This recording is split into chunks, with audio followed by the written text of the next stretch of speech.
Mengamuklah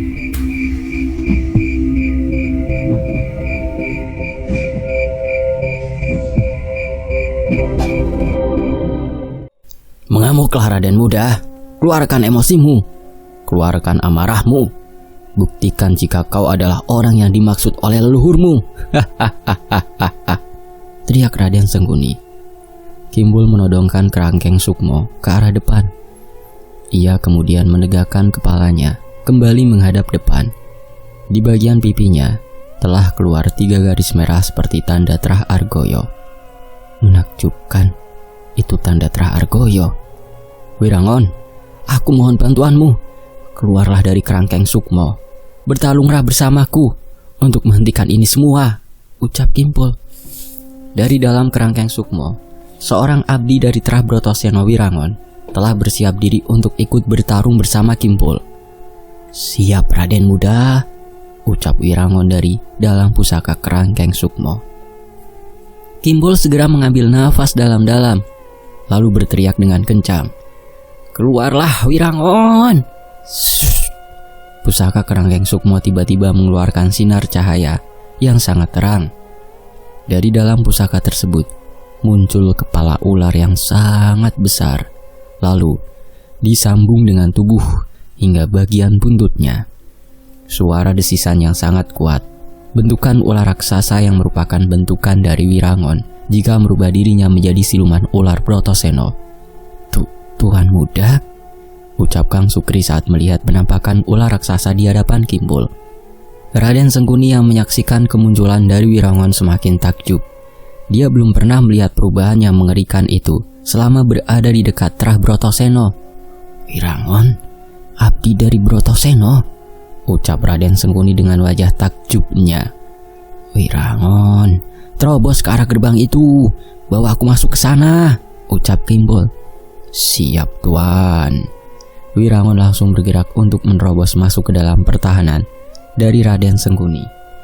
Ia tidak memperdulikan serangan-serangan dari yang lainnya, seperti Nyi Kanti, Birawa, dan Kang Waris.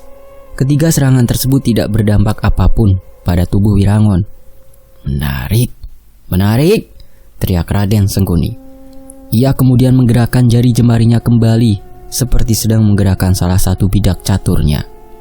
Dan benar saja, Wirangon merasa ada sebuah energi yang sangat familiar, yang dia ketahui energi itu secara pasti. Kenapa Wirangon? Tanya Kimpul. Aku merasakan sesuatu. Sesuatu apa? Bum. Bersamaan di saat Kimpul menanyakan itu, tiba-tiba tubuh Wirangon diserang dari satu arah hingga membuat tubuhnya ambruk. Wirangon, teriak Kimpul. Kimpul merasa jika serangan barusan bukan serangan biasa. Tuhan, apa yang terjadi? Dia datang. Siapa? Bum. Tiba-tiba tubuh Kimpul terangkat ke atas seperti sedang diterbangkan, lalu bum, dijatuhkan dengan kencang. Kimpul tak berdaya. Ia hanya bisa menunggu bala bantuan itu datang. Pandangannya tiba-tiba gelap. Ia dan seluruh pasukan Ningrat harus menelan kekalahan terlebih dahulu. Apakah ini akhir dari babat keluarga Ningrat? Tanya Kimpul dalam hati. Ia tidak bisa menggerakkan sedikit pun jari jemarinya. Jantung Kimpul tiba-tiba berdegup kencang. Rasanya kematian sudah hampir dekat. Apakah ini yang dinamakan maut hampir menjemput? Tanya Kimpul dalam hati. Dari kejauhan, samar-samar Kimpul melihat ada ruh Ningrat berjalan menuju ke tempat Kimpul. Roh Ningrat tersebut tampak tak asing jika dirasakan lewat auranya. Aura dari ruh Ningrat tersebut hampir mirip dengan aura yang Kimpul miliki. Raden Muda. Siapa kau? Bangunlah sekali lagi Raden Muda. Jangan biarkan Raden Sengguni meluluh lantakkan tempat ini. Rebut kembali pangwaruhmu. Tiba-tiba Kimpul melihat wajah asli dari ruh Ningrat tersebut. Ia tampak terkejut ketika wajah dari ruh Ningrat itu sangat mirip dengan kakeknya, Raden Argoyo. Kakek? Tanya Raden Muda. Aku buyutmu, Raden Sepuh. Raden Sepuh? Ruh Ningrat itu mengangguk. Ia adalah Raden Sepuh, pemilik pertama Kanuragan Pangawuruh dan orang yang berhasil menyatukan seluruh Trahningrat. Ruh dari Raden Sepuh seakan masuk ke dalam tubuh Raden Rahardian. Tiba-tiba, dari dalam tubuh Kimpul keluar seberkas cahaya yang menyilaukan mata. Raden Sengguni yang melihat kejadian aneh itu langsung takjub karenanya. "Kau penuh dengan kejutan, Raden muda," ucap Raden Sengguni. Kimpul tiba-tiba kembali bangkit setelah tubuhnya babak belur. Kini, ia tertawa kegirangan, seperti sedang dirasuki oleh sesuatu. Raden Sengguni yang menyaksikan perubahan aura dari diri Kimpul hanya bisa terperangah sembari mempersiapkan diri untuk memberikan serangan selanjutnya kepada Kimpul. "Titah Trahningrat," ucap Kimpul. Raden Sengguni mendengar kalimat itu. Dia sangat yakin jika itu bukanlah suara Kimpul, melainkan suara orang lain yang merasuki tubuh Kimpul. Krek, krek. Kimpul memainkan jari jemarinya, seperti sedang menyindir halus apa yang biasa dilakukan oleh Raden Sengguni. "Tunggu, jangan-jangan," ucap Raden Sengguni. "Shh, kalian penuh kejutan. Generasi Ningrat terpuruk. Geteh Rengget, kau sangat menggiurkan sekali," teriak Raden Sengguni. Raden Sengguni pun memerintahkan kembali kepada Birawa, Nyi Kandi, dan juga Raden Brotoseno untuk menyerang Raden Rahardian secara bersamaan. "Patuhi perintahku. Tangkap Raden muda. Tangkap dia sekarang." Ketiga orang yang sudah dibangkitkan oleh Raden Sengguni melesat cepat menuju ke arah Kimpul. Melihat pergerakan itu, Kimpul segera memegang kembali pusaka Kerangkeng Sukmo. Aura Kimpul benar-benar terasa seperti kembali pulih dengan sendirinya. Kimpul segera bergerak ke arah yang sama. Kini, Kimpul berhadapan dengan 3 orang sekaligus. "Ah!" teriak Kimpul. "Terang, terang!" Kimpul mengayunkan pedangnya ke arah kepala Nyi Kanti. Namun sayang, Raden Brotoseno menangkis serangan tersebut. Birawa mencoba menyerang titik buta Raden muda dengan cara mendekap tubuh Kimpul menggunakan sosok gede duur. Sosok seperti genderuwo yang seluruh tubuhnya berbulu hitam, berbadan besar dan tinggi. Kimpul menghindari dekapan tersebut. Ia menendang sosok gede duur itu hingga terperosok ke tanah. Lagi-lagi, serangan bertubi-tubi kembali diarahkan kepada Nyi Kanti. Lewat pusaka keramatnya, Nyi Kanti mengarahkan tusukan ke bagian wajah Kimpul. Untungnya, Kimpul bisa menghindar, dan setelah hal itu terjadi, pusaka keramat milik Nyi Kanti menusuk tanah hingga terjadilah retakan besar. "Cih, pusaka yang merepotkan," ucap Kimpul sembari melompat ke bagian yang lain untuk menghindari retakan tanah yang diciptakan oleh pusaka milik Nyi Kanti. Tidak mau kalah, Raden Brotoseno menyerang Kimpul dengan bogeman mentahnya. Untuk serangan ini, Kimpul tidak bisa menahannya karena serangan tersebut terlalu mendadak. "Sialan," ucap Kimpul. Birawa masih belum menyerah. Ia kerahkan dedemit Bestala. Dari dalam tanah, keluar tangan yang memegangi kedua kaki Kimpul agar tertahan dan tak bisa bergerak kemana-mana. Nyi Kanti mengambil kesempatan ini dengan cara memberikan serangan kejut. Terang, terang. Kimpul berhasil menahan serangan kejut tersebut. Akan tetapi, tubuhnya tidak bisa bergerak sama sekali. Ia seperti ditahan batu besar, hanya dengan cara menahan serangan pusaka milik Nyi Kanti. Berat sekali. Dari kejauhan tampak berlari seseorang dengan masing-masing kera putih dan hitam yang berada di pundaknya. Orang tersebut mendaratkan bogeman mentah tepat di pipi sebelah kanan Kimpul. Kimpul terpental jauh hingga tubuhnya tidak bisa dikendalikan. Namun, semua belum usai. Satu serangan mematikan kembali terlihat dari jarak jauh. Tidak, teriak Kimpul. Kimpul menyaksikan Kang Waris sedang melakukan kuda-kuda untuk menyerang Kimpul dengan menggunakan tapak sukmo miliknya. Lalu, telapak tangan kanan Kang Waris diarahkan kepada tubuh Kimpul dan bum, bum. Kimpul menyaksikan serangan barusan bukan mengenai tubuhnya, melainkan "Wirangon!" teriak Kimpul saat menyaksikan Wirangon melindunginya, tapak sukmo milik Kang Waris. Brak-brak. Kimpul terpental karena serangan itu. Ia kemudian buru-buru bangkit dan mendekati Wirangon yang sudah terluka parah. "Wirangon!" tangis Kimpul. Kimpul memeluk bagian kepala Wirangon yang sudah tampak kelelahan terlihat dari wajahnya yang penuh dengan luka. "Maafkan aku," ucap Kimpul. Raden Sengguni mengepakkan kedua sayap lowo irengnya. Ia kemudian mendekati Kimpul secara perlahan, sembari memainkan bola api banaspatinya di tangan kanan. "Raden muda bodoh, kau hanya akan mati konyol di tangan sewu lelembutku," ucap sosok Raden Sengguni yang terbang di antara berbagai prajurit mayat hidup dari berbagai zaman. "Bukan berarti aku akan menyerah," sahut Kimpul. Namun keberanian itu dalam sekejap dibungkam dengan bola api yang membakar Kimpul dan sekitarnya. "Ah!" teriak Kimpul. Panasnya bola api ditambah dengan serangan-serangan lainnya membuat Kimpul hampir tumbang. Tubuhnya kembali merasakan mati rasa. Dia bahkan tidak tahu sampai kapan dirinya akan bertahan. Namun di tengah rasa putus asanya yang besar, hati Kimpul mengatakan hal lain. Ia percaya bahwa keempat pendekar itu akan kembali. "Mas Danan, Mas Cahyo, Mas Gama, Mas Budi, kalian semua tolong aku!" teriak Kimpul seperti sedang memohon bantuan kepada para pendekar dari barat. Raden Sengguni mengeluarkan pusakanya. Ia kemudian mendekati Kimpul yang sudah tak berdaya. Dengan sombongnya, Raden Sengguni mengangkat pusaka itu tepat di atas leher Kimpul. "Kepalamu akan menjadi hiasan di tahtaku. Pada akhirnya kau akan mati sendirian," ucap Raden Sengguni. Tak berselang lama, keluar portal gaib yang ditutupi dengan pekatnya kabut. Dari dalam portal gaib itu, keluar beberapa orang dengan langkah yang sangat cepat. Terang! Kimpul terkejut saat pusaka itu tidak jadi menebas kepalanya, melainkan ditahan oleh pusaka lainnya. "Kalian?" ucap Kimpul. "Maaf jika kami terlambat, Raden Muda." Sementara itu, mendung tipis menyebar ke medan perang. Orang-orang menjadi sembuh seperti sedia kala. Mereka yang sudah tumbang kini kembali bangkit berkat kanuragan yang dimiliki oleh Nyi Sendang Rangu. Rintikan hujan turun tatkala para pendekar dari barat bersama dengan para sekutunya tiba di medan pertempuran. Anehnya rintikan hujan yang mengenai tubuh mereka seperti suntikan energi.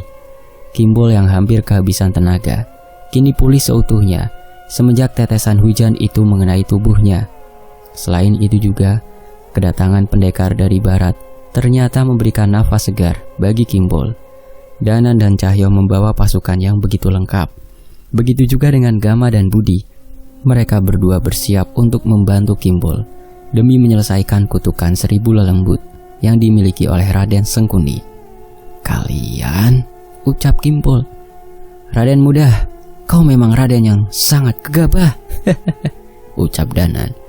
Danan mengulurkan tangannya kepada Kimpul. Kimpul menerimanya dengan senang hati. Darah yang menetes perlahan di tangannya membuat semangat Kimpul semakin berapi-api. "Kurasa Raden Sengguni sedang menertawakan kita di sana," ucap Kimpul sembari menatap ke arah Raden Sengguni yang sedang terduduk dengan tangan kanannya yang menyanggah dagunya.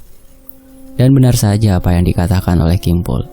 Raden Sengguni tertawa kegirangan melihat Raden Muda sedang menerima uluran tangan dari seseorang yang bukan berdarah ningrat.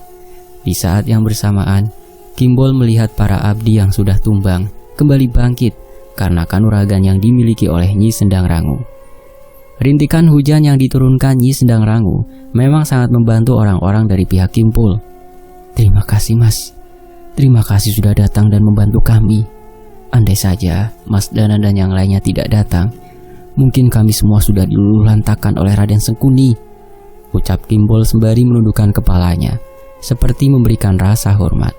Namun, Danan yang melihat tingkah Kimpul segera menahan tundukan kepala dari Kimpul. Danan rasa penghormatannya tidak harus seperti itu. "Raden, jangan menundukkan kepala," ucap Danan sembari menahan kepala Kimpul yang belum sepenuhnya menunduk. "Mengapa, Mas? Ini bukan masalah tingkatan kita sebagai seorang manusia yang terlahir sebagai ningrat atau bukan. Akan tetapi, aku sudah menganggapmu sebagai teman, sekaligus saudara sendiri. Aku senang bisa berteman dengan orang ningrat yang memiliki keistimewaan besar sepertimu." Kimpul takjub dengan sifat Danan yang begitu menghormati tiap orang yang ditemuinya. Pelajaran yang bisa diambil oleh Kimpul adalah terkait dengan perilaku dari Danan yang mampu mengayomi orang-orang di sekelilingnya. Sekarang, fokuskan kita kepada Raden Sengguni dan orang-orang yang dibangkitkannya, ucap Danan sembari menatap ke arah Raden Sengguni. Raden Sengguni menyaksikan sebuah ikatan yang sangat kuat yang terjadi di antara Raden Muda dengan para pendekar dari barat. Entah mengapa, Raden Sengguni seperti tidak menerima akan hal itu. Sejatinya, orang-orang Ningrat adalah orang-orang yang memiliki tingkatan tertinggi dari orang biasa. Cih, bisa-bisanya orang yang memiliki darah Ningrat harus menundukkan kepalanya kepada orang yang bahkan tidak jelas terahnya, ucap Raden Sengguni yang sedikit geram. Raden Sengguni pun bangkit dari singgasananya. Ia kemudian menggerak-gerakkan sayap lowo irengnya dan bersiap untuk melakukan serangan. Hati-hati, dia datang, ucap Kimpul sembari memasang kuda-kudanya. Raden Sengguni mengepakkan sayapnya dan terbang ke atas langit. Raden Muda, Danan dan Cahyo serta Gama dan Budi menyaksikan betapa terasanya energi jahat yang terpancarkan dari tubuh Raden Sengguni. Menarik. Kalian datang bak para pahlawan. Kalian semua datang tepat waktu di saat Raden Manja itu sedang berada di posisi yang terpojokan, ucap Raden Sengguni sembari mengejek Kimpul. Kimpul menahan diri agar tidak tersulut emosi dengan apa yang dikatakan oleh Raden Sengguni. Dia juga menengok ke belakang sembari memberikan sebuah pertanda dengan menurunkan tangannya kepada para abdi Ningrat untuk tidak terpancing akan perkataan Raden Sengguni. Para abdi Ningrat memahami hal itu. Sukri dan Gandaria menyaksikan betapa cerdasnya Kimpul dalam memenangkan situasi. Bagi mereka berdua, Kimpul sangat bijak dalam memutuskan keputusan yang dia lakukan untuk menenangkan para abdi Ningrat yang sudah memanas. Lihat Sukri, kita seperti melihat Raden Argoyo di masa lalu, ucap Gandaria. Benar, dia sangat mirip dengan kakeknya. Aku yakin dia bisa mengkondisikan ini semua. Raden Sengguni akhirnya mulai pergerakan terlebih dahulu. Kimpul, Danan dan Cahyo serta Gama dan Budi langsung mengambil sikap waspada. Mereka meyakini bahwa sebentar lagi Raden Sengguni akan melayangkan sebuah serangan besar.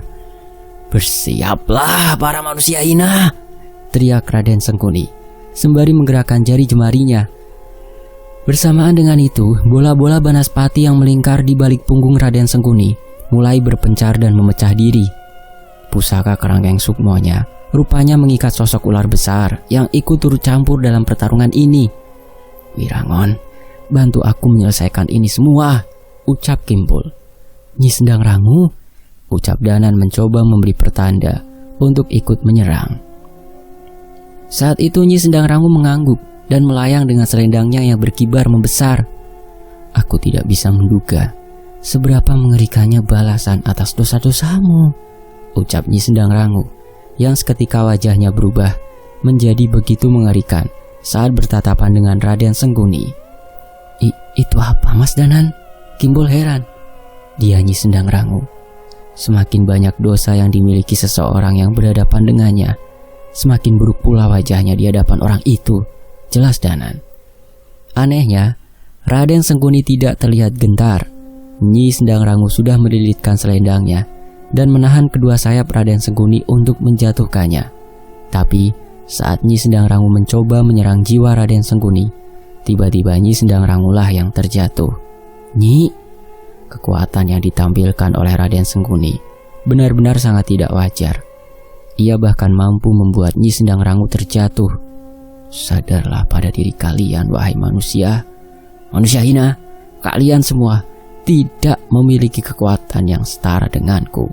Dengan dibangkitkannya kutukan 1000 lembut, kalian akan sirna dan tidak akan ada lagi yang mampu membuat perubahan terhadap kehebatan kekuatan orang-orang Ningrat. Raden Sengguni kembali sesumbar. Dia tidak tanggung-tanggung menjelaskan akan kekuatan besarnya, yaitu kutukan 1000 lembut yang mampu membangkitkan para leluhur terdahulu. Sudah kuduga Sengguni, kau memang tercipta dari tanah yang paling hina. Aku yakin kau berencana untuk menguasai dunia Ningrat kan? Tapi sayang, kau sendiri tidak mampu untuk meyakinkan pada dirimu sendiri bahwa kau adalah seorang raja pilihan. Jelas Kimpul. Perkataan Kimpol membuat Raden Sengkuni geram. Ia pun kemudian memerintahkan kepada seluruh leluhur yang dibangkitkannya untuk menyerang Kimpol dan teman-temannya. Majulah kalian semua, buat mereka menunduk dan memohon ampun kepadaku. Perintah Raden Sengkuni membuat orang-orang yang dibangkitkannya mulai melakukan serangan. Kimpol menjadi pemimpin di garda barisan terdepan. Dia tahu, walau bagaimanapun juga untuk menyelesaikan ini hanya ada satu pilihan. Teman-teman dan yang lainnya, dengarkan aku. Tujuan kita yang sebenarnya adalah membunuh Raden Sengkuni. Kita semua tahu, para leluhur yang dibangkitkan kemungkinan besar akan sulit untuk dilumpuhkan. Karena itu, tahan mereka semua sebisa mungkin, agar aku bisa mengkerangkeng tubuh Raden Sengkuni dengan menggunakan kerangkeng sukmo. Jelas Kimpol? Raden Sengkuni menggerakkan jari jemarinya sebagai pertanda bahwa peperangan besar akan dimulai. Hancurlah menjadi debu Raden muda. Berak-berak. Semua pasukan yang dibangkitkan bergerak sewaktu Raden Sengkuni menggerakkan jari jemarinya sebagai tanda perintah untuk membunuh Raden muda. Danan, Cahyo, Gama, dan Budi serta seluruh pasukannya segera memasang badan. Mereka tidak ingin jika Kimpol berhasil dikalahkan oleh Raden Sengkuni. Pul, biar kami yang melawan pasukan yang dibangkitkan oleh Raden Sengkuni. Kau cukup fokus terhadap Raden Sengkuni. Jelas Danan. Baik mas. Kimpol pun mengangkat pusaka kerangkeng sukmo ke atas langit sebagai tanda bahwa genderang peperangan sudah dimulai. Seluruh pasukan, maju! Bagai ombak yang menggulung daratan dan menyapu semua apa yang ada di hadapannya. Kedua pasukan pun saling bertemu. Pasukan Danan dan Cahyo melawan para leluhur yang dibangkitkan. Begitu juga dengan pasukan dari Gama dan Budi yang tidak mau kalah untuk berupaya menumbangkan mereka semua. Gandaria dan Kang Sukri maju di pasukan paling depan. Dia sengaja mendahului Kimpol untuk membukakan jalan. Raden muda, fokuskan penyerangan kepada Raden Sengkuni. Aku bersama dengan Sukri akan membukakan jalan, ucap Gandaria. Baik. Gandaria mulai mendesahkan nafasnya. Ia dan juga Kang Sukri berhadapan dengan salah satu leluhur yang sangat kuat. Cih, Sengkuni bodoh itu dengan enaknya mematikan dan menghidupkan orang, keluh Gandaria saat yang dilawannya bersama dengan Kang Sukri adalah teman seperjuangannya sendiri, Kang Waris. Atas nama pusaka sabit hitam, tarian sabit hitam, penjagalan angin malam. Gerak! Tubuh Kang Sukri melesat cepat. Ia kemudian menahan lebih dulu tubuh Kang Waris agar tidak mengeluarkan tapak sukmonya. Jika Kang Waris mengeluarkan tapak sukmonya dan mengenai tubuh Kimpol, maka hal yang sama akan terulang kembali. Gandaria, sekarang! Teriak Kang Sukri dengan meminta kepada Gandaria agar diselesaikan dengan cepat. Gandaria segera melompat. Ia mengeluarkan pusaka rantai pisaunya. Lalu ia arahkan tepat di jantung Kang Sukri. Atas nama Abdi Trah Argoyo, aku perintahkan kepada pusaka Garumbawa untuk mengikat dan menghancurkan jantung-jantung yang bersembunyi dalam kegelapan. Pusaka Garumbawa langsung menusuk ke dalam tubuh Kang Waris dan sangat tepat mengenai jantungnya. Berhasil, ucap Gandaria. Kang Sukri segera menjauh dari pusaka milik Gandaria. Ia tahu akan ada ledakan besar di sekitar pusaka Garumbawa jika serangannya benar-benar mengenai target. Dan benar saja, tidak berselang lama, tubuh Kang Waris meledak setelah pusaka Garumbawa mengenai tepat di jantung Kang Waris. Akan tetapi, sewaktu tubuhnya berhasil diledakkan, Raden Sengkuni tertawa kegirangan, seperti sedang mengecoh akan kemampuan sejatinya dari kutukan 1000 lelembut yang tidak diketahui oleh banyak orang. Mau kau bunuh sebanyak apapun, mereka semua abadi. Mereka akan beregenerasi dan terus membentuk tubuhnya kembali seperti semula. Itu karena kemampuan pengawruhan yang dimiliki oleh Raden muda.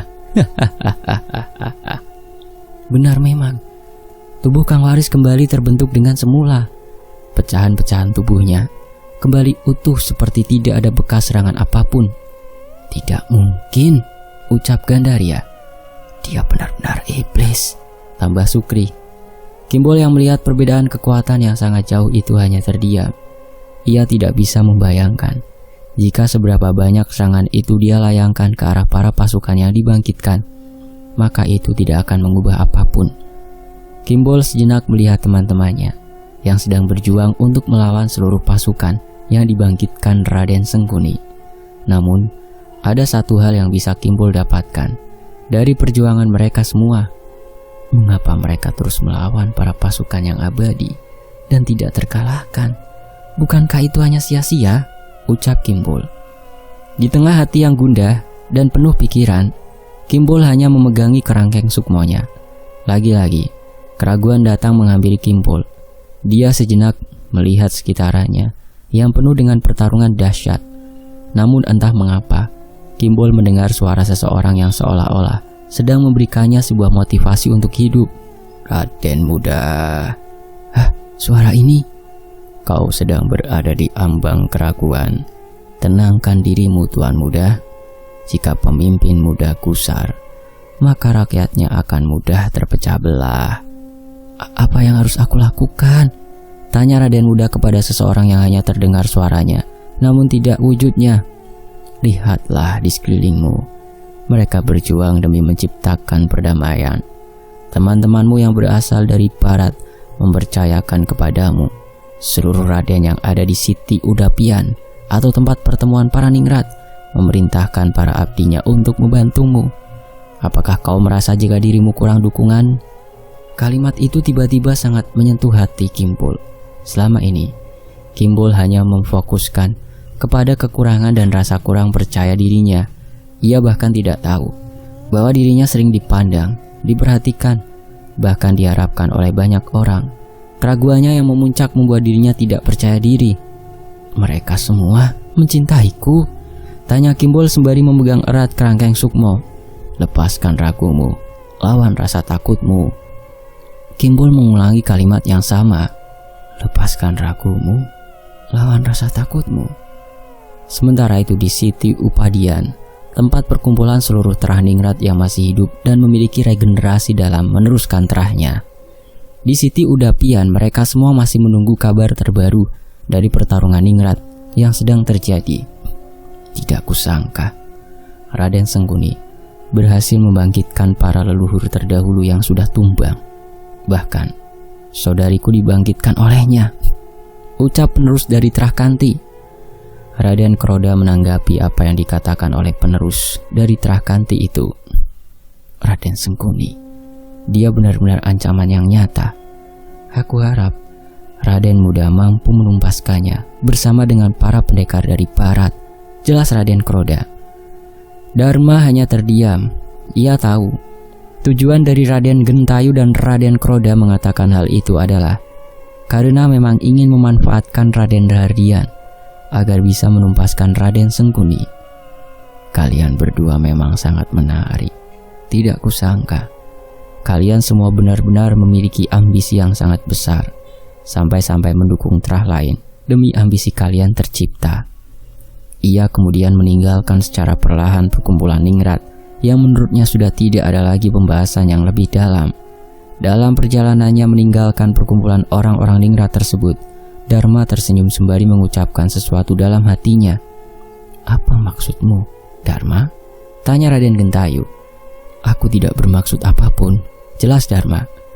Raden Gentayu mendekati Dharma. Ia kemudian memegangi bahu Dharma sembari mengucapkan sesuatu.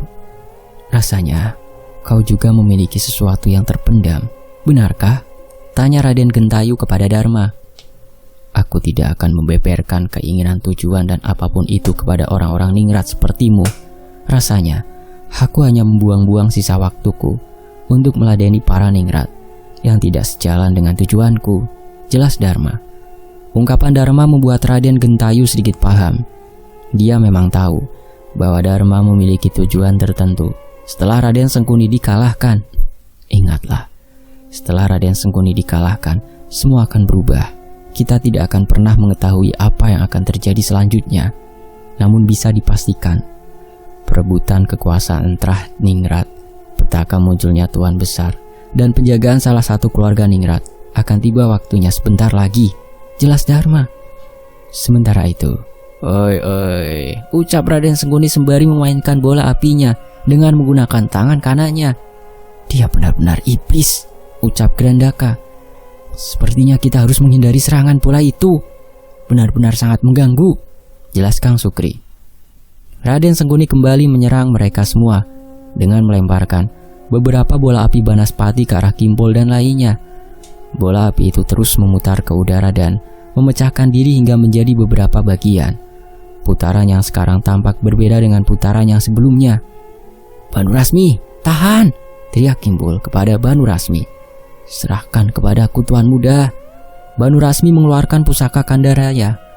Atas nama angin, lautan, bumi, langit dan seluruh jagat alam Kandaraya, berkabunglah dalam balutan alam yang memenjarakan kenistaan. "Kandara!" teriak Banu Rasmi sembari menghujamkan pusakanya ke tanah. Sama seperti sebelumnya, tanah bergetar dengan hebat, lalu bersamaan dengan itu muncul sebuah tembok besar di hadapan Banu Rasmi yang melindungi seluruh orang di belakangnya. Banu Rasmi membuat sebuah benteng besar guna menghalau serangan Banaspati. "Nyi Kanti, patuhi perintahku," ucap Raden Sengkuni. Seorang pemimpin terah yang dibangkitkan oleh Raden Sengkuni berlari ke arah tembok besar yang menjulang tinggi. Ia kemudian mengeluarkan pusaka Kanti Roso dan menusukkan tepat di menusukkan tepat di tembok besar yang menjulang tinggi, yang berhasil dihancurkan kembali oleh orang yang sama. Banu Rasmi kini hanya terdiam sembari menundukkan kepalanya. Dia pernah berada di suatu masa di mana kematian dan perpisahan bukanlah hal yang sangat ditakutinya. "Tuan, kau yang mengajarkanku menggunakan pusaka Kandara, namun kau juga memintaku untuk tidak menghancurkan pusaka Kanti Roso. Menurutku kau cukup egois.